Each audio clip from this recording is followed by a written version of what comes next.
Oh, you guys remember all those commercials for brand flakes and all brand stuff like that? You know, these commercials said, stuff yourself with all this fiber, it's great for you. What happened to those people that ended up eating that stuff? Hey guys, I'm Dr. Shawn Baker. Today we're going to talk about fiber. Is it essential? Do we need it? Can we do okay without it? What about the carnivore diet? Do we need to add some fiber to a carnivore diet? Do we actually need any fiber at all? All right, the messages are everywhere telling us we need to eat more fiber, right? It's something that we just know is important for us. There's even a supposed requirement for fiber in the human diet. We're supposed to get 25 to 30 grams a day, ideally, to be optimal on that stuff. And full disclosure, I don't eat fiber. I haven't had fiber of any significant amount in probably 7 or 8 years, and still here, guys, still doing okay.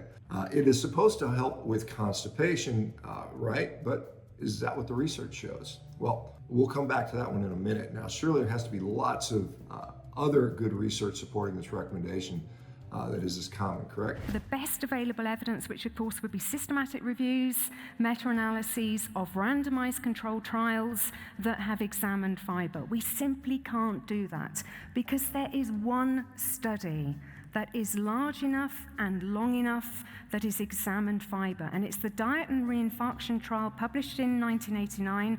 But I bet that study showed lots of benefits, right? It studied 2,033 men. These studies never studied women. For 2 years, there were fat interventions, fish interventions, and fiber interventions. And you can see the numbers there. All deaths in the fiber arm, 123 versus 101 in the control. It was meant to examine heart deaths. We had 109 in the intervention group and 85 in the control. Well, let's take a look at that first study that didn't show benefits for fiber. This one looked at if adding or reducing fiber would make having a bowel movement more comfortable. We'll let my friend Dr. Paul Mason explain this in a little more detail. Before the study started, all of them had constipation and strain opening their bowels, and a number also experienced bloating, bleeding, and pain. And when the study participants, those who went on a high fibre diet, we can see that the proportion suffering symptoms actually increased. Amazing. Adding fiber in this context made everything worse. It looks like great improvement if you actually eat less fiber. What happens if you didn't eat any? And what you can see here is that those on the reduced fibre diet actually demonstrated a modest reduction in symptoms. Now, fiber is also supposed to be good at stabilizing blood glucose. What about that? But the point that should probably be made that if you didn't eat all the carbohydrates in the first place, then you wouldn't need to worry about controlling the sugars with fibre. And even with the fibre, if we convert it to our units, the blood sugar level still goes over 10. And additionally, if a diet that I was recommending for diabetes had blood sugar control like that, I'd probably start looking for another job.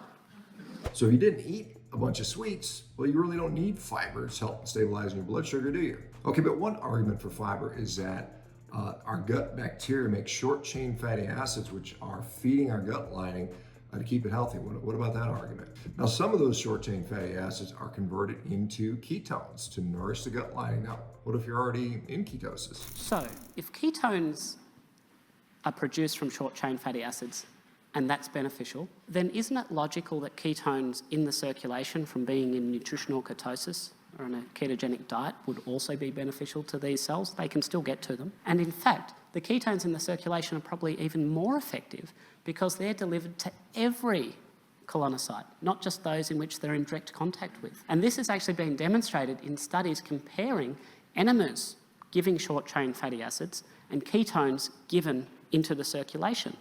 And it's been shown that the ketones given in the circulation are more effective at treating the inflammation of inflammatory bowel disease, which might mean the short-chain fatty acids aren't so magical after all. Now let's look at some of these vegan dimwits who say humans evolved to eat a plant-based diet. Are truly strict herbivores, and that's why when we depart from a strictly plant-based diet, we become ill.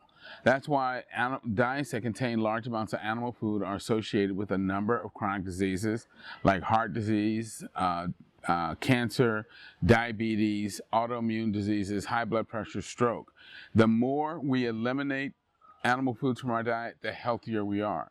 And again, it has to do with the fact that we are really designed to eat a strictly plant-based diet. Not so fast there, Dr. Milton. Now, for a final thought on whether fibre is a necessary part of a healthy diet, let's just look at a herbivore gut which has a really large cecum, which is where fermentation of fibre occurs, and compare it to a human gut.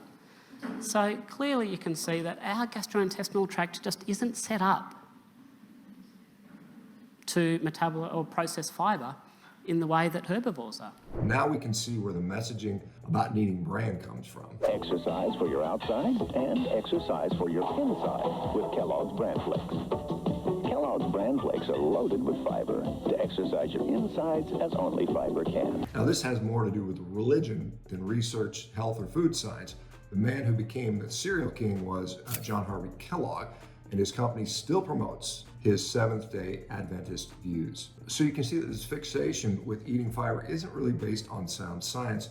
We don't need the fiber to help us with blood sugar on a low-sugar diet. We don't need fiber to help our gut bacteria feeding our gut lining. It can make constipation and IBS actually worse. It can make having bowel movements more uncomfortable. There you have it. A low-carb, low-fiber diet can help heal your gut, make your bowel movements better, and even make the people you work with happier. And then sometimes when I'm just sitting at my desk, I can't help it. I just let it go. My coworkers are like, "Are you kidding me?" Okay, I hope you enjoyed this video and learned a couple things about fiber. If you'd like to see what I said about Dr. Milton's madness, check out this video here. All right, thanks again for watching, guys. We'll see you next time.